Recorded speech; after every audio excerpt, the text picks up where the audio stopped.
તો જૂનાગઢ કલેક્ટર કચેરી ખાતે સાધુ સંતોની બેઠક મળી હતી। સાધુ સંતો ગુરુ દત્તાત્રેય સંસ્થાન ટ્રસ્ટ અને જૈન સમાજ સાથે બેઠકનું આયોજન કરાયું। ગિરનાર પર દત્ત શિખર ખાતે નિર્વાણ લાડુ ચડાવવા મુદ્દે બેઠક મળી હતી। દર વર્ષે જૈન સમાજ દ્વારા નિર્વાણ લાડુ ચડાવવામાં આવે છે। કોર્ટે ગિરનાર પર્વતના પ્રથમ પગથિયે નિર્વાણ લાડુ ચડાવવાનો હુકમ કર્યો છે। કોર્ટના આદેશ મુજબ જ ચડાવવામાં આવશે નિર્વાણ લાડુ।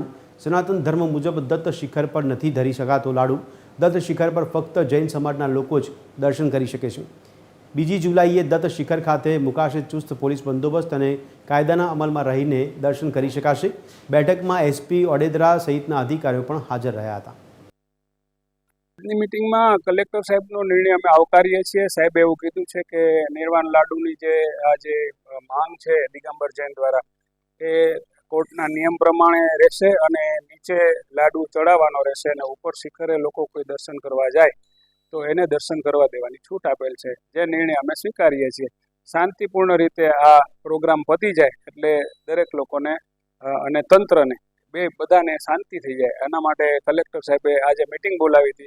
आपको जैन संप्रदाय के कुछ अनुयायियों द्वारा निर्वाण लड्डू चढ़ाने के लिए इन लोगों ने आने की परमिशन कलेक्टर साहब से मांगी थी। तो हमने इसके विरुद्ध में हमने बोला कि भाई ये अपने सनातन धर्म के विरुद्ध है, तो जैन लड्डू चढ़ाया नहीं जाता, तो दर्शन के लिए आ सकते हैं। तो कोई भी जगह जयकारा कोई भी अव्यवस्था खड़ी नहीं करना, इसकी जिम्मेदारी कलेक्टर साहब ने लिया है, तो इस तरह से परमिशन दी है।